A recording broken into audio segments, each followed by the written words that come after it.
Hello everyone! Ngayon ay pupunta kami sa Blackpool. Yan nga isang lugar dito sa England. At ayan na nga, nakarating na tayo. Wala kasing pasok ngayon si Mister. Kaya naman sabi niya pumunta daw kami dito. Ayan nga yung ibon no, nilalamig pa. So ito nga pala yung view nila dito.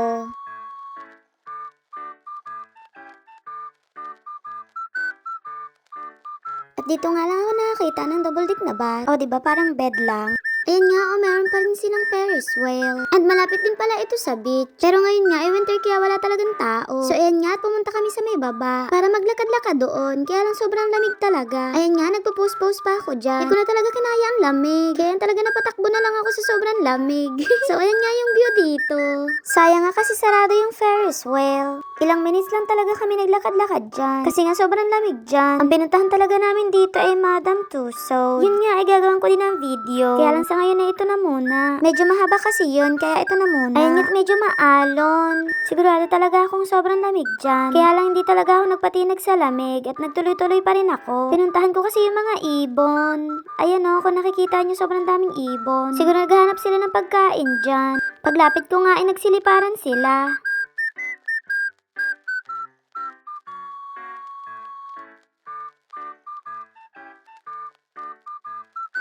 At dito nga meron din silang Black Tower. Ayan nga at sinusumpa ng mister ko. Sabi niya nga sa akin pumunta daw kami dyan. Kaya lang sabi ko nakakatakot. Kasi nga sobrang taas niyan. Pagkatapos ko nga makipaghabulan sa mga ibon at ayan naman at siya naman ang binidyohan ko. Ilang minutes lang ay umakyat na rin kami. Umakyat kami dito sa may kalsada.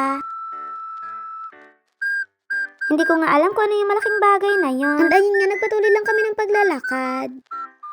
At dito nga sa part na to is meron ditong funfair. So sabi ko nga sa kanya, pumasok kami doon. Bago kami pumasok is nagtingin muna kami kung may tinda ditong donut. Kaya nga lang nabigo kami kasi nga wala silang tinda. Sabi nga nila is winter ngayon kaya wala masyadong tao. So ito yung loob ng funfair guys. Isa lang pala siyang palaruan. At ayan nga kung napapansin nyo wala masyadong mga tao. Dahil nga winter ngayon kaya wala masyadong tao dyan sa loob. Sabi nga ng mister ko maglaro daw kami dito. Kaya nga agad siya nagpabarya. Nakakatuwa nga kasi parang nirentahan namin yung buong lugar. Kasi nga ayan guys, so kung napapansin nyo wala talagang ibang tao dito. Pagkatapos nga namin maglaro doon ay umalis na rin kami. Hindi ko na rin na-videohan yung paglalaro namin doon. At ayan na nga guys yung sinasabi ko sa inyo na pupuntahan namin. Alam for today's video ay hanggang dito na lang muna. Maraming salamat sa inyong panonood. Bye bye!